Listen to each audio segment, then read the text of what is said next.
Welcome back, everybody, to another edition of Sunday Sugo, the segment where we talk all about the beauty and culture of Italy and the traditions as well. Also, all the questions sent in by you guys at home. Shall we start with some questions first today? Let's do it. Yeah? Okay, question number one. Regarding Inter's recent draw with Atalanta, do you think Inter could be facing a real dip in form? What? No. I would start with that. I don't think so. No. I just think for me. What? Well, he's saying it's just factual that there is a dip in form, right? Is that what you're thinking? Dip's already happened. Yeah. Are we talking about? Is there a dip coming? They tied to Como. They lost to the Derby, and they tied to Atalanta. By the way, they beat Atalanta 9 times in a row. So this is the first in 4.5 years at home. Go on, Nige. So I guess, yes, Inter's form is dipping, yes. But will it continue to, I suppose, is the next part of that question. I don't think so, no. I think now this is when you put the football out the window, and now Kivu really is going to be judged as the manager. He needs to find a way to re-energise his team, because some people feel that Kivu should... I know, because they feel that Kivu should shoulder a lot of the blame, where I disagree in that fact. Because us, as analysts and ex-players and all that, we can question Kivu if he's playing players out of position, these players don't know the system, but they know what they're doing. I think the emphasis should be more on the players in taking the opportunities that they had in the games. They had the 2 best chances in the derby. They didn't score. That's not something a manager can take control of. Even in yesterday's game, they should have seen it out. They didn't do that. That's not the manager's fault. I do look at this Inter side, and I do see they do look tired. But that's not an excuse. Everyone looks tired. I feel Kivu now has to find a way, where most managers and good managers do, where you have to put the ball away and find a way to motivate these players through a different way to understand what's at stake. You guys are saying that he came back from Italy as... He's Kivu's best friend now. Kivu's best friend. I think Kivu can't do anything wrong. They had their first kiss on their first date. They were 45 minutes together, and now if we say anything about Kivu, he fights us.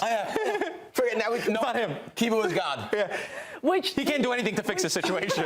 Normally, Nigel does go against the manager, so the fact that it's not Kivu... If Kivu wins, he's amazing. If he loses, it's not his fault. I keep it fair and balanced. And like I said, we could question managers if they play players out of position. It's a different system. We're like, what do you do? Just like what we did with Pep in the Champions League with Real Madrid. But if they don't, there's elements where you have to put it on the players to say, I agree. You guys have to take greater responsibility. Can I just ask? Well, let me ask one follow-up to you, because we watched the Derby together. What was the kiss like? I'm not going to add on to that. The first few minutes of the game, Nigel, you looked over at me, and we all said the same thing. And you said, I don't like how passive Inter is. I don't like that they're not taking the game to them. Isn't that the coach who gives the instructions to the players when they take the pitch? That's my question to you. Which I agree, it could be the coach, yes. It could be a coach, it could be the style of play, what they do. They did the same thing with Atalanta at home, where for me, I question how they started that game. Very passive. But who's that coming from? Manager. Yeah. He's not getting his second kiss anymore. Please keep it.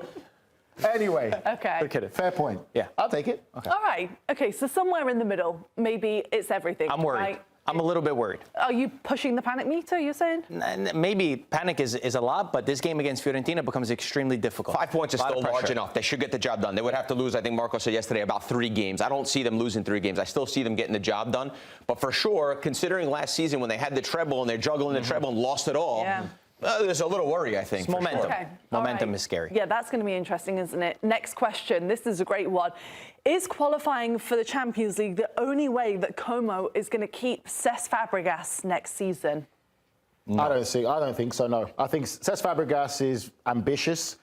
He's a winner. He's got the same mentality as a player as he is a manager, but he's very wise and smart about it. I've said it before and I'll say it again. Como is perfect for him. He has full control. He can continue to learn and develop as a manager. There's no rush for him to leave Como when you look at the impact he's had already. You don't think he could be tempted, though, Nigel? I don't believe he will be. It would have to be needing a manager. It would have to be a big team that really believes in him and will give him a long-term project. We looked at Xavi Alonso, left Leverkusen to go to Real Madrid, and you realise how big Real Madrid is, and now he's out of a job. I think Cesc Fàbregas is going to be a lot more calculated and take his time to stay at Como with what he's doing now. He probably will be able to feel he can break top 4 next year. So I think he's in a great place, and I believe he knows he's in a great place right now. I actually think he leaves no matter what. I think whether he gets Champions League football, if he doesn't get Champions League football, I think they're starting to set the scene. If you hear from the top down what their president has been saying, we're going to allow Fàbregas to help choose the next coach of Como, because he literally has a stake in the club, Fàbregas as a coach. From what I've heard, there was also family reasons why he stayed at Como in the last year. There's rumors that he could take over Inter. I just have a feeling that there could be movements, job changes at the top next year, and I do see him moving on. Do you see him staying in Italy and moving up, or you think he'll go anywhere in Europe? I could see him staying in Italy, absolutely. Depending on what happens with Napoli and Antonio Conte. I think if Conte would leave Napoli, I think Fàbregas could be the perfect guy for that job. But Napoli. Yeah. Interesting. I think Champions League football helps the conversation of keeping him. And I think it would be great for Italian football and for Como to keep him. I agree with Nigel. I think it's a good spot. So we don't know. We'll see. Time will tell. All right, interesting. Next question. Who wins the scudetto this season? We all had different picks coming into the year. Marco had Napoli. I had Milan. I think you had Milan, actually, I had Milan as well. Nigel, and you had Inter, Grella. So I still think Inter will win it, like I explained earlier. 5-point gap still. They would have to lose 3 games. I just don't. I don't see against the smaller teams where they have so much quality. And I think they're going to learn. Hopefully, they're going to learn from the last 4 games that they played against Bodo and Milan and Atalanta, and maybe be a little bit more on the front foot, I think, in these games. So I do see them winning the Scudetto. I agree with Grella, also because Milan have to be perfect. That's also considering that Milan win all their games, and they've showed us that their games against Verona and Genoa could be more difficult than the match against Milan. But the one caveat to me is that we've seen crazy things happen in Serie A in the last years, where we've seen a wrench be thrown in and all of a sudden things could get scary. So that next match against Fiorentina for Inter, I think if they don't win that game, all of a sudden then the panic meter will start to come. Okay, Nigel. I'm with Grella. Milan, Inter get the job done.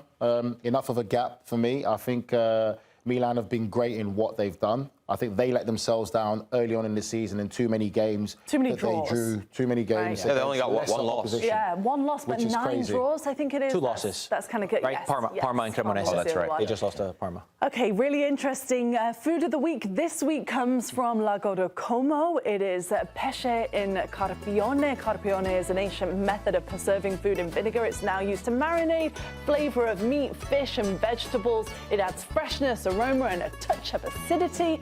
Do we like this on the coast? I love it.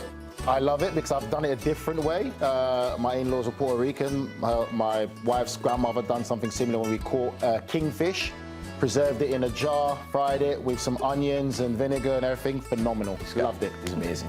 What? Amazing chef. I say it all the time, every week. But You're still waiting to taste any of it, but okay. Only brings I'll Grella. take your word for it. The city, I got the invite. What about the viewer submission then, Marco Marulli? This is every week we like to highlight the Sunday traditions, and this one is orecchiette al sugo, part of it's a bit of an ear-shaped pasta. Orecchiette. Right, Yeah. isn't it, orecchiette? And it comes from the port city of Brindisi in Puglia. 1 for 2, Pop. Not bad. Is there something stuffed in there? No, it's not. This like one is just al ravioli. sugo, so just like tomato sauce. Poppy, you love that, I right? love this shaped pasta too. I think You love a it's plain tomato sauce, simple, You right? Italians love to stuff something in the pasta. Anyway, I just thought there's something stuffed in there. Normally it's sausage actually that's really Oh, yes, and broccoli rabe and too. Broccoli rabe, Oh, I really love that. delicious. Okay, so just a reminder, you can tell us all about your Sunday traditions. For a chance to be featured on the show, just scan that QR code to share and maybe you will be featured next week.